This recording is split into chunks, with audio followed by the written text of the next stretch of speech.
इसमें पूरे प्रदेश में यूजीसी को लेकर ब्राह्मण महासभा, क्षत्रिय महासभा, वकील परिषद, अन्य अलग अलग अन्य संगठन जितने भी हैं, इसमें उग्र है यूजीसी कानून को लेकर। इनका मानना है कि जो यूजीसी कानून बनाया गया है वो सर्व विरोधी है।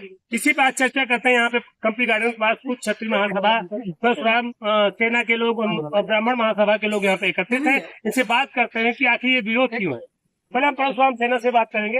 ये बताइए महोदय कि आखिर आप लोग इस प्रकार से विरोध क्यों कर रहे हैं, क्या ऐसा इसमें कारण है जो आप लोग विरोध करने के लिए आप सड़क पे उतरे हुए हैं? देखिए, यूजीसी कानून तो बहुत पहले से चल रहा है। इस यूजीसी कानून में कुछ धाराएं बदली गई हैं, संशोधन किया गया है। वह संशोधन हमारे सामान्य वर्ग के छात्र छात्राओं के लिए विद्यालय में या अन्य कई जगह घातक है, क्योंकि उसमें यह प्राविधान दिया गया है कि यदि किसी भी विद्यालय में कोई एससी छात्र किसी सवर्ण छात्र को अप्रोच करता है, अगर वो मना करती है तो उसके बावजूद वो उस लड़की के खिलाफ, उस छात्रा के खिलाफ तहरीर देगा और उसके खिलाफ मुकदमा लिखा जाएगा, उसको जेल में डाला जाएगा, जांच नहीं होगी। और अगर वो झूठा आरोप लगाया है एससी, तो उसके ऊपर भी कोई कार्यवाही नहीं होगी।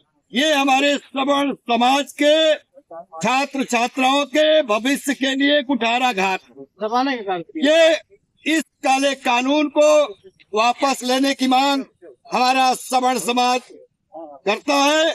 अगर यह काला कानून वापस नहीं हुआ तो यह सवर्ण समाज निरंतर आंदोलन करता रहेगा जब तक कि यह कानून वापस नहीं हो जाता है। परिणाम की चिंता गांव लोग करते हैं, सवर्ण समाज नहीं करता। ये सर्वविदित है कि 90% क्षत्रिय ब्राह्मणों ने अपने प्राणों की आहुति दे करके इस देश को आजाद कराया है। उसके बावजूद यही सवर्ण समाज ने भारतीय जनता पार्टी को 3 बार सत्ता में ला करके बैठा है। अगर सवर्ण समाज सत्ता में ला सकता है तो सत्ता से बाहर निकालने की भी ताकत रखता है।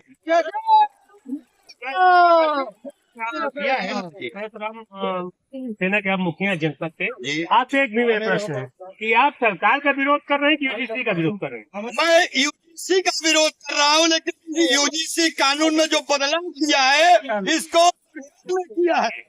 सर्वप्रथम मैं यूजीसी कानून का विरोध करता हूँ, लेकिन जिसने इस कानून में परिवर्तन किया है विरोध करता हूँ। परशुराम सेना क्या चाहती है इस कानून को लेकर? आज परशुराम सेना की मैं बात कर रहा हूँ, आप उसके मुखिया क्या चाहती है इस मामले को लेकर? हम सब यही चाहते हैं कि जो कानून में परिवर्तन किया है इस परिवर्तन को वापस लिया जाए। सबको समानता का अधिकार, एक देश एक कानून, यह लागू और सवर्ण आयोग का गठन किया जाए। आपने कहा, आपने देखा कि सेना के मुखिया, प्रतापगढ़ के मुखिया, इन्होंने कहा कि एक कानून रहे जिससे सभी को न्याय मिल सके। आइए इसी बात करते हैं क्षत्रिय महासभा के सिंह साहब। सिंह साहब, ये बताइए, कल्याण प्रसाद क्या आप हैं, ये बताइए आपकी क्या मांग है? जैसे आप लोग इस समय सारे संगठन एक साथ जुट होकर आप धरना प्रदर्शन कर, यूजीसी में ऐसा है क्या जो क्षत्रियों के ऊपर प्रहार माना जा रहा है? यूजीसी में देखिए, तो सबसे प्रथम ये है कि 1956 में जो कानून बना था, यूजीसी एक केंद्रीय व्यवस्था थी जिसका कार्य था उच्च शिक्षा को गुणवत्तापूर्ण बनाना। इसका सिर्फ मात्र एक उद्देश्य था, लेकिन 2018 में मोदी जी ने फिर इसको उसमें से अत्याचार बच्चों के लिए फिर एक नया कानून लाए, लेकिन उस पर कोई विरोध नहीं हमारा सबका था।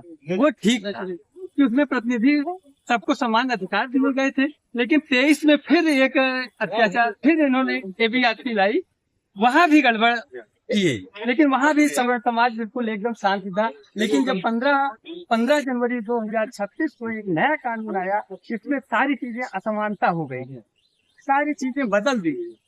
ये सबसे बड़ा काला कानून है, आजाद भारत का सबसे गड़बड़ कानून बना आज तक के इतिहास में। अभी तक इतना गड़बड़ कानून नहीं बना था। तो अखिल भारतीय महासभा का क्या इसमें रोल रहेगा इसी को लेकर अगर ये कानून नहीं बदला जाता है तो आप लोग क्या करेंगे? निरंतर संघर्ष करते रहेंगे। तो आपने देखा कि अखिल भारतीय महासभा ने ये कहा है कि हम निरंतर इसमें जो है ऐसे इस प्रकार से प्रदर्शन करते हैं। आइए बात करते हैं हमारे साथ आशुतोष जी, भाजपा की अच्छी राजनीति भी की है और वरुण जी के बहुत खास भी रहे, इनसे जानने का प्रयास करते हैं। ये ब्राह्मण महासभा के अध्यक्ष है और ये नेतृत्व करते हैं। आशुतोष जी बात करते हैं इसमें क्या। आशुतोष जी ये बताइए यूजीसी को लेकर ऐसा आपको क्या लगता है? आप तो भाजपा की राजनीति कर चुके हैं, वरुण जी के बहुत खास भी रहे हैं, कि ऐसा क्या लगता है कि इसमें कुछ ऐसा है जिसमें ब्राह्मण के जितने भी वर्ग आते हैं, जितने भी जातियां आती हैं, ऐसा क्या उनके काला कानून? जनता पार्टी कार्यकर्ता बहुत छोटा सा कार्यकर्ता जो भारतीय जनता पार्टी के बड़े से बड़े विद्वान नेता जिस कानून का विरोध कर रहे हैं, इसका मतलब वो मूर्ख तो नहीं है। पंडित कलराज जी, ब्रजभूषण शरण सिंह जी इत्यादि इत्यादि, मैं भाई नहीं बता रहा हूँ, वो तो मूर्ख नहीं है ना। अगर वो विरोध कर रहे हैं उन्होंने इसको पढ़ा होगा।